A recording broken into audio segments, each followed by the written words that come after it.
Hi guys, James at RampantLionReviews again for you today with another beer review. For this one we are going to stick to Sweden and we're going to return to a brewery that's featured on the channel a number of times before. I've had some really nice beers from these guys over the years, a good few different styles, and if people were to ask me about this brewery I would say that they are just very solid all round. They do quite a few different things and they always do them pretty solidly actually, and the beer that we're going to have a look at today is a style that I haven't tried from them before. It is a style though that I very much enjoy and one that's becoming a little bit more popular in recent times I would say as well, and it's also one of their latest releases through Systembolaget here in Sweden too. So needless to say, I'm very curious to see what this one is going to have in store for us. Hopefully it's another good beer, hopefully it makes for an interesting review, and as always I hope that you guys watching enjoy my take on this one as well. So yeah, for this review then, we are going to head up towards Stockholm once again. We're going to go out to the west of the city though, to Eskilstuna, and we're going to have a look at another beer from Möllys Bryggeri, or Möllys Kvarterbryggeri, as they're sometimes also known. I'm never sure actually how to refer to these guys, to be honest with you. But this is another beer from their On Parole series. It's called Trailer Park. It comes in at 5.2% ABV, and this one is a Kellerbier. So yeah, for those of you who don't know, a Kellerbier is a type of lager that you'll find from Germany, quite often in the Franconia region, in the north of Bavaria, which has the highest density of breweries per head of population anywhere in the world, and it's also beautiful, so do go and visit it if you get the chance. But these lagers tend to be a little bit more kind of yeasty and bready and things like that, but I have to say I do enjoy a good Kellerbier actually, and yeah, I'm really curious to see what Daniel's interpretation of this one has, because he has family in that region of course. But yeah, this was released as part of the Lokalt Osmoskalig assortment through Systembolaget here in Sweden for June of 2023. And yeah, I think that was the only beer they released this month, come to think of it. But definitely cool to try my first Keller lager from these guys, and hopefully they do a few more lagers going forward. I don't think we've really tried many lagers from Möllys, come to think of it. So yeah, let's crack on with this one then and see what it's all about. The Trailer Park Kellerbier at 5.2% ABV from Möllys in Eskilstuna. So for this review then, as always, I'll tell you a little bit about the brewery before we taste the beer. If you want to get straight to the tasting though, just fast forward. All the usual links can be found in the video description below. That's the brewery website, the link to my other reviews that I've done from Möllys Kvarterbryggeri before, and we will no doubt add more to that list in the near future. But there's all the usual social media down there. If you want to see more reviews, do please consider subscribing to the channel. The support that you give is massively appreciated, and remember you can go into the channel homepage and search for beer using the geography tagging system. So just go in there, use the little search bar, put your hometown, state, county, province, whatever you like in there. If I've reviewed beers from the area that you search for, they will pop up. Failing that though, you can check out the playlist of beers from different countries. You'll find this one in the Swedish playlist along with a number of other things, and that will no doubt get added to a little bit over the next little while too. But yeah, let's go on to my brewery notes then, and I'll tell you a wee bit about Möllys then.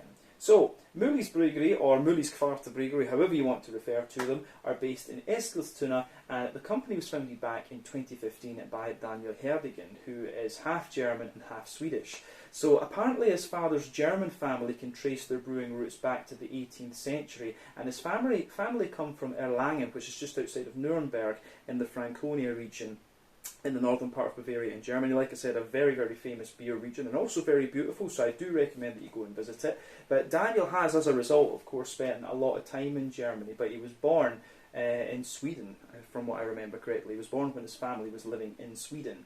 But he started home brewing, of course, because of his family's brewing heritage, and he soon expanded to a 500-litre brew kit. And then when he officially founded Möllys, I think by 2019, he was brewing around 25,000 litres of beer per year.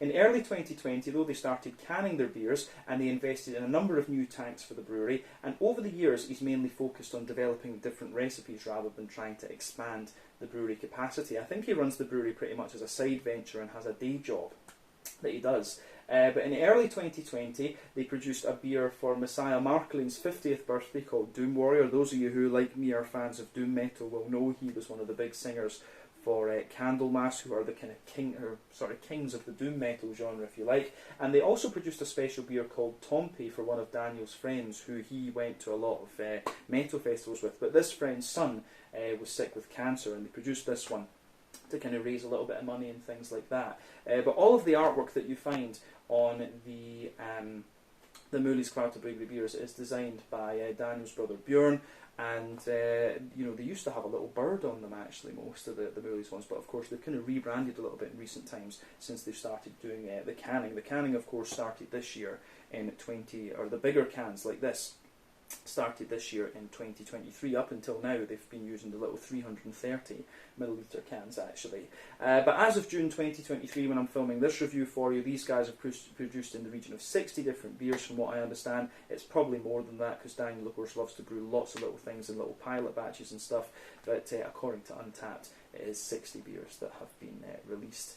But yeah, that's everything I can really tell you about Möllys Kvarterbryggeri for the moment. If you want to learn a little bit more about these guys, you can check out the brewery website, you can follow them on Facebook and Instagram to keep up to date with all the latest goings on, and you can of course check out the Rate Beer, Untappd and Beer Advocate pages to learn a little bit more about all of the different beers that these guys have done. So yeah, let's go on and have a little look at the beer itself. So just to let you have a little look at the artwork on this one then before we open it up. You can see this one is actually quite different to what we've seen from Möllys Kvarterbryggeri originally, but it is quite akin to what we had from the double IPA last month. Plain silver top on the can here of course, and this is 440 millilitres. I think this can cost me in the region of like 35 Swedish kroner if I'm not mistaken. So yeah, that's about €3.50, £3 sterling, somewhere in the region of $4 American, something like that. As we said earlier though, it's a 5.2% Kellerbier, and you can see it has a little thing on the side here. It says, "First time I saw a man outside the trailer park, I was amazed. It was like seeing a superhero. Nothing on his body was missing. Fingers, arms, everything was there. Trailer Park, 5.2% ABV." I wonder if this is like a tribute to like Trailer Park Boys or something like that, because I can see Daniel. He's quite a funny guy when you see all these Facebook posts and things like this. I can see him being a fan of Trailer Park Boys. But yeah, 5.2% Kellerbier, this one. One of the interesting things about this is that it contains a little bit of wheat malt, and I'm not sure how common that actually is in Franconia actually, to use wheat malt in these beers. But the main question should always be, is it going to be a good beer? And I guess we'll find out. So let's get this guy out into the glass and see what it's like. So as we said, this one's the Trailer Park 5.2% Kellerbier. So let's do this.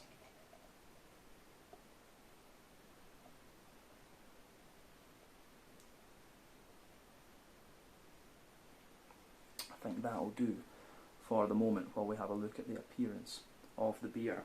So yeah, this one's kind of poured as you would expect of a Keller lager beer. So before the head disappears on this one, and I will point out we maybe have about 3/4 of the beer out and into the glass at the moment, but you can see this beer has poured with about a finger of a frothy, I would say perfect white head.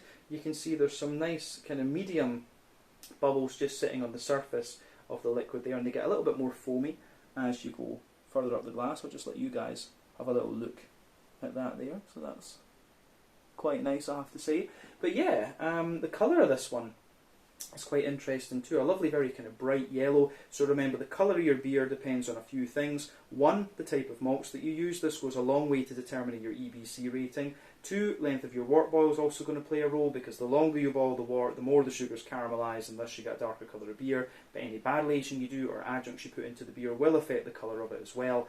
But yeah, when it comes to lager beers, you don't often have to care about barrel aging and adjuncts and things. The other thing I would say about this one is that you can see quite a little bit of sediment particle just suspended in this one, which is quite interesting. But yeah, a few bubbles sticking toward the side of the glass there, a few little ones going up toward the bottom of the head, but you can see the head has just kind of calmed down a little bit, and it looks very nice. You do have a little bit of that kind of natural haze sort of thing to this one, which is, you kind of expect that from a Keller beer, because like I say, these are basically more yeasty and unfiltered lagers. So remember, the technical definition of a lager is a beer that undergoes, that is fermented using a bottom fermenting yeast, which happens at low temperature, usually between 8 to 12 degrees Celsius.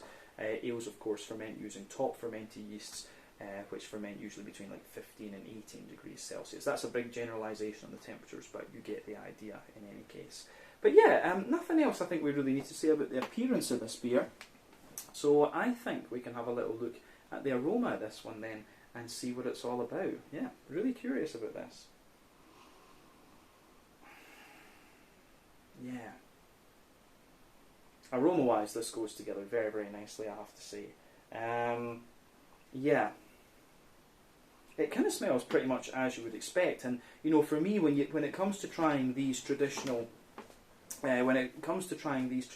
German lager beers, what I always look for is authenticity. I want these beers to taste as they would down in Germany or in the Czech Republic or whatever. That's how I always look at these lager beers.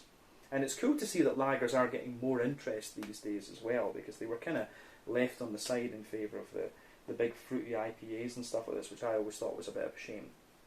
But yeah, aroma-wise, this one is pretty damn nice. It gives you everything you would expect of the style. You've got a little bit of smoothness in there, you've got the nice yeasty characteristics, a little bit of hoppiness, and just a little bit of fruit. But let's try and break this beer down though, and describe the aroma a little bit more in depth for you before we actually taste the thing. It smells lovely. So, the backbone of the beer. You've got a lovely little bit of kind of fresh white bready bread crust just forming the backbone of this beer. So yeah, I love the little bit of kind of fresh white bready bread crust that comes out of this one. It's almost like it's straight fresh out of the bakery. It almost smells as if you've still got like some of the flour and things on it, which is great. So yeah, that lovely kind of floury bread crusty character in this one. On top of that, or further forward, you've got a little tiny bit of woody character in there, and quite a little bit of cracker as well, I would say. So that is really quite interesting with this beer actually. So a lovely little bit of a kind of Jacob's cream crackery sort of thing coming out of this one. So yeah, fresh white bread crust, like a hedgehog roll, a little bit of woodiness, good little bit of Jacob's cream cracker, and then above that you start to get the kind of the bready notes out of this one. So yeah, for me, you've got a lovely little bit of kind of wholemeal brown bready character coming out of this beer. So yeah, lovely little bit of that kind of fresh wholemeal brown bready sort of thing. Above that, you have more of a kind of fluffy white bready character in there as well, which is great. So yeah, wholemeal brown bread, a little bit of fluffy white bready character, and then above that, as I say, you start to get the above that you really start to get some of the nice you start to get the kind of fluffier white bready characters as well. So a little mix of wholemeal bread in there, a little bit of a fluffy white bready character as well. But you can also smell just a little touch of the wheat. You do get a wee tiny bit of wheaty bitiness in the back of the nose with this beer, but you're also getting I do wonder if there's a little bit of Pilsner malt in this one, because you're getting a little bit of a kind of crisp Pilsner malt type quality in there. There's a wee touch of sweetness to this beer too, like a little bit of an almost McVitie's digestive biscuity sort of thing too. But Keller beers normally aren't so sweet in that sense. Normally they're a little bit more kind of bready and things. But I would add, when I say this, the sweetness that you get out of this beer is very, very minimal. It is just a little bit of a McVitie's digestive biscuity sort of thing sitting on top of the kind of white bread and brown bready characters and the cracker and stuff like that. So yeah, the way that this beer goes together, I think, is very, very nice actually. Yeah, and it's pretty damn authentic as well. You can smell, I'm pretty sure this will be German malt that's been used in here as well. But yeah, on the yeasty and malty side of things, this beer fits together very, very well.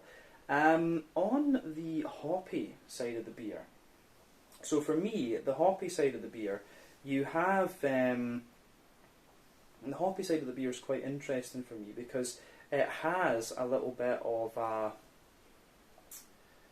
it does have a little bit of a more, I would say, yeah, it's got a little bit of a more kind of earthy and herbal character to it, which is interesting. For me, German noble hops, be they Tettnanger from Baden-Württemberg or Hallertauer from Bavaria, they always have this kind of nice, smooth, earthy, herbal character, but they do have a bit more brightness in the floral and grassy side of things. But for me, the hoppy character in this beer isn't too bright, actually, which is interesting. So yeah, you get a little bit of that smooth earthiness in there, a little touch of herbal character, a wee tiny little bit of floral aromaticity, and there's just a wee bit of a lighter, grassy zestiness kind of at the front of the nose. coming out of this beer. So that is quite nice. But I think this beer is probably using like Hallertau Mittelfrüh or something like that, or maybe something like sort of like Hersbrucker. It doesn't smell as if it's higher in alpha acid like Pearl or something like that. I could be wrong right enough, but I think just from the aroma, this is like, you know, Hallertau Mittelfrüh or something that's in here, because it again smells very authentically German, which is what you want, at least in my opinion.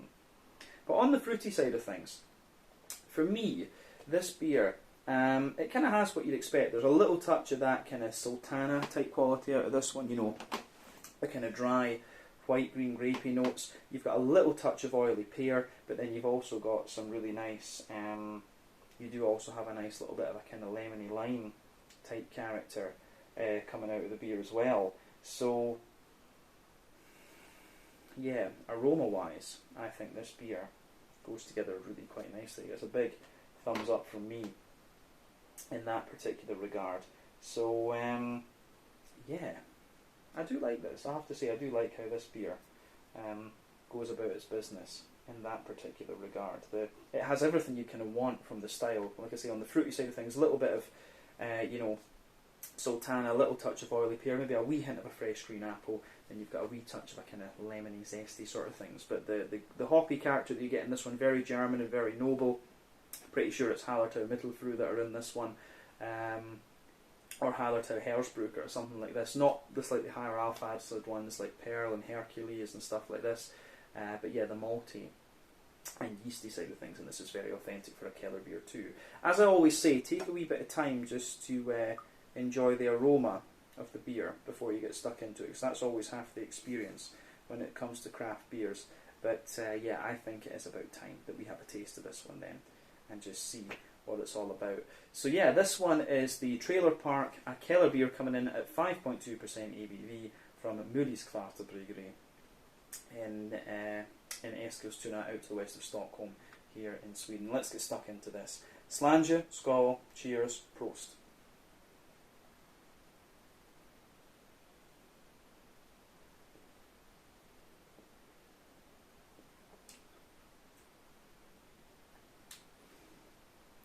Yeah, it's pretty interesting, this one actually. I do wonder if I was to taste this beer blind, I might think it was a Belgian wit beer.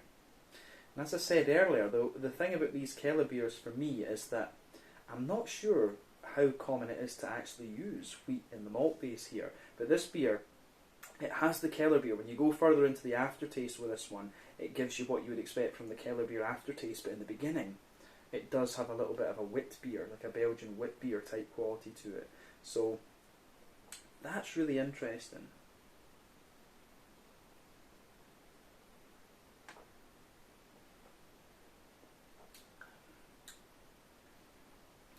Yeah. But as you would expect, very, very smooth, almost kind of slightly creamy beer, this one, I have to say, in terms of its mouthfeel. The way that that goes together is really, really interesting.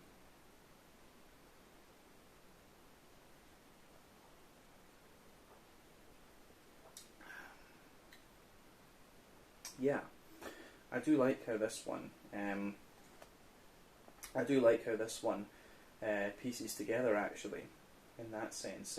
But yeah, like I say, a little bit of Belgian wit beer type quality in the beginning, but then as it mellows out, it really does start to give you more and more of the it does start to give you more and more of the kind of German Kellerbier type quality out of this one. So yeah, I like that about this beer for sure. Let's break this beer down then, and just describe it as best we can. So we'll start off in that middle third of the palate, as we always do. The backbone of the beer, of course, you have that lovely little bit of kind of fresh bready bread crust. It is like a kind of slightly more well-fired hedgehog roll that you get out of this one. It tastes like the bread crust on that, so it's got a little bit of a more kind of dry, grainy character to the bread crust for sure.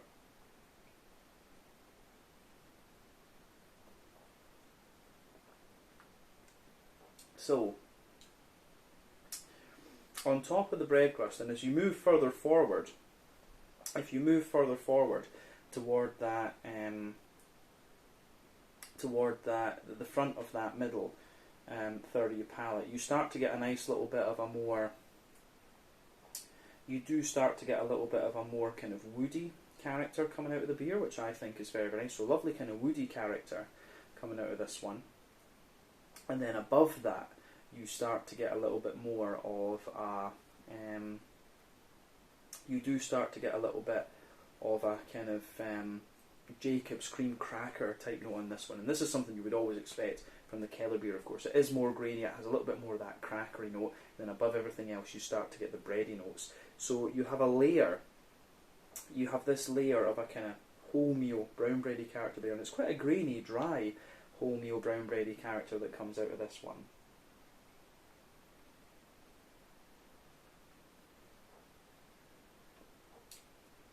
So yeah, as I say, a little bit of a kind of wholemeal brown bready character coming out of this one.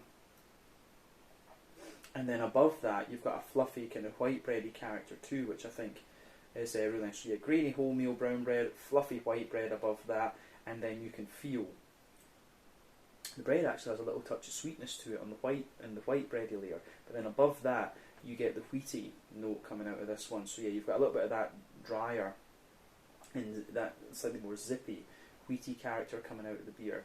But at the back of that middle third of the palate, I can definitely feel a little bit of an almost Pilsner malt kind of crispness coming out of this one, which I think is really interesting. Yeah, that goes together really nicely for sure.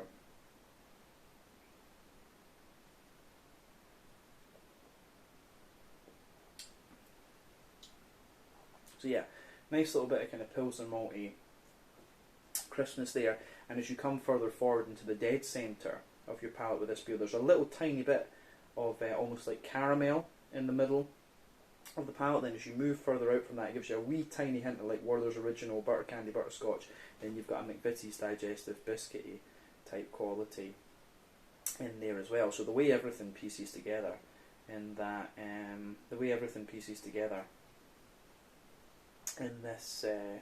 in this beer is really quite nice. But yeah, you get a little bit more of the crackery and bready dryness coming out of this one. It's a really, as I say, it's a really, really nicely done beer actually. Gets a thumbs up from me. That's the middle third of your palate with this one. Let's go on to the back third of your palate then and look a wee bit more at this. But as I always say, the back third of your palate tends to give you quite similar flavours to the middle third of your palate, but they just come out in slightly different intensities. And another trend you'll notice with the palate as well is that more dry and bitter flavours come out further back on the palate, whereas sweeter flavours come out further forward. So just bear that in mind too.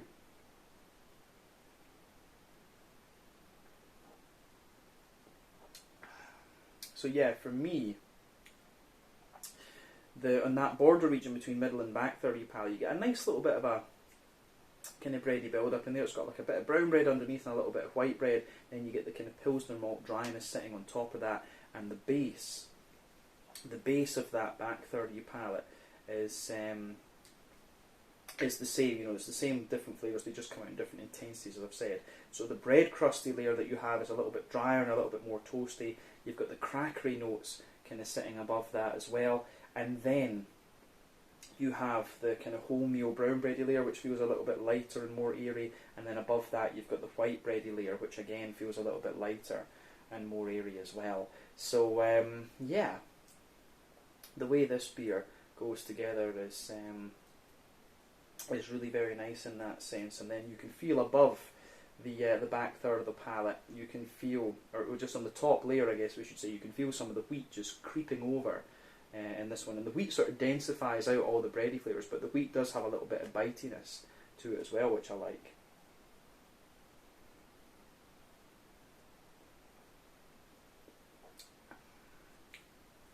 So yeah, the way the beer goes together in that sense is really nice as well. It's really quite interesting from that point. But above everything else, you start to get some of the more yeasty character coming out of the beer, and the yeasty notes in this one are quite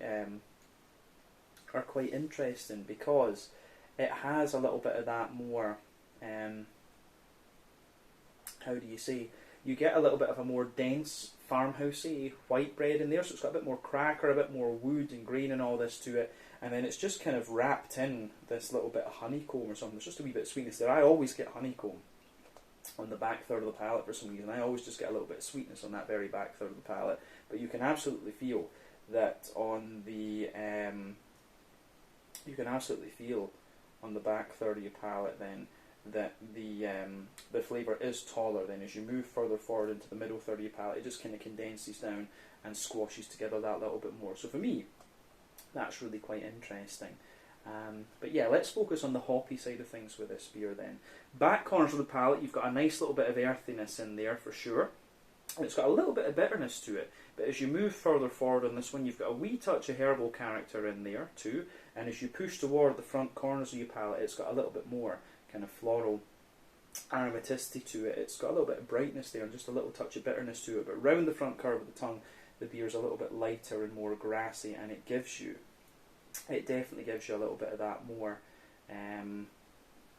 it gives you a wee bit more of that kind of slightly zesty, grassy sort of thing. But let's focus on that front third of your palate then, and the actual fruity side of the beer. So the border region between front third and middle third of your palate, you do get a little bit of bready build-up. Once again, for me it's quite a white bready character this time, just a little touch of brown bread underneath, but the base of that front third of your palate once again is a little bit of a more kind of bread crusty quality in there. You've got a little bit of a more kind of crackery note above that, and the wholemeal brown bread and the white bread. Then you get that nice oily bubble where the juicy fruity esters just roll their way out of the beer. So yeah, the fruity side of things in this one is really nice.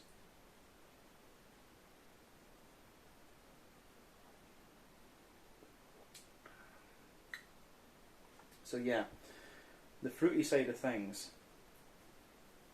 is really good. I mean, at the back of that front third of your palate, you do have, there's a little tiny touch of an almost very slightly grapefruity flavour. You do have a little bit of this darker grapefruity sort of thing, which is quite interesting. Would be curious to know what hops be used in this. But as you move further forward from that, you get a little bit of a kind of, sultani type note in there, like a bit of that kind of dry white-green grape. As you move further forward, there's a nice kind of oily pear. And then as you push into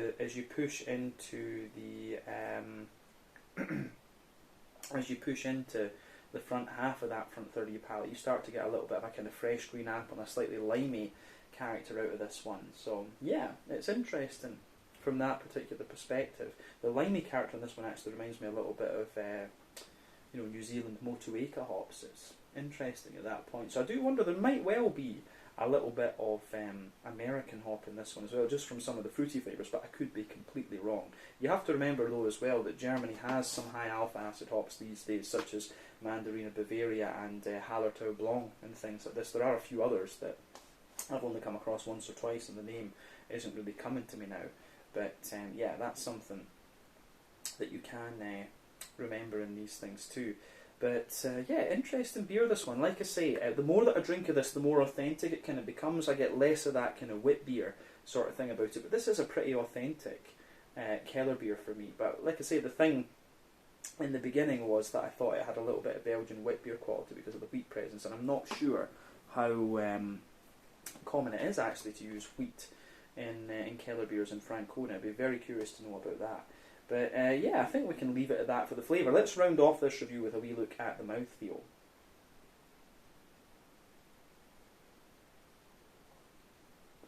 So for me, mouthfeel wise, this beer, it's definitely kind of top end of light bodied, bottom end of mid bodied. The carbonation is very, very smooth. There's a little bit of that kind of creamy character to it almost, but a little bit of dryness in the aftertaste. It works quite well. It does taste a little bit like a kind of Brauhaus Kellerbier, of course, which is what you want. And that's one of the things I've always enjoyed about the Möllys beers. They always have a little bit of that kind of yeasty rawness to them as well. And I like that with like new breweries. You always get that with very new breweries who still have a little bit of rawness to them. But yeah, I would think that's a fair way to describe this one. In terms of the IBUs in this beer, I think this is a fairly standard 20 or 25 IBU. You get a little bit of bitterness into the aftertaste. The malt base, like we've said, you've got a nice little bit of graininess underneath, lovely little bit of smooth bready character in the middle, and a wee touch of sweetness on top, a little bit of dryness from what I suspect is Pilsner malt too, and you've just got a little bit of fruity character coming out of this one. Yeah, a little touch of oiliness to the fruit, but a wee bit of zestiness and things too. But overall, a very, very nice beer, this one, and I'm glad that I got to try this here on the channel. Cool to try my first lager beer, actually, from Möllys Kvarterbryggeri. So yeah, hopefully they do a few more of these. I'd love to try more lager beers like Dunkels and Tmavis and stuff like this from Möllys. So we'll just need to see how they go. But anyway, let's leave it at that for this one. This was the Trailer Park, a 5.2% Kellerbier from Möllys, Kvarterbryggeri, or Möllys Bryggeri. I'm never sure how to exactly refer to these guys, but they come from Eskilstuna, out to the west of Stockholm here in Sweden. So yeah, once again, thank you for watching my beer reviews. Until the next time, please like, subscribe, share, all the usual YouTube stuff. Let me know your own thoughts on this beer in the comments section below. Let me know what your favourite beers are from Möllys Kvarterbryggeri as well, and we will no doubt return to these guys again at some point in the very near future. But let's leave it there. Once again, thanks for checking out my videos. Check out my social media, check out their social media. Let me know your own thoughts on this beer in the comments section below, and I will see you guys in another review very, very shortly. Slàinte, skål, and cheers.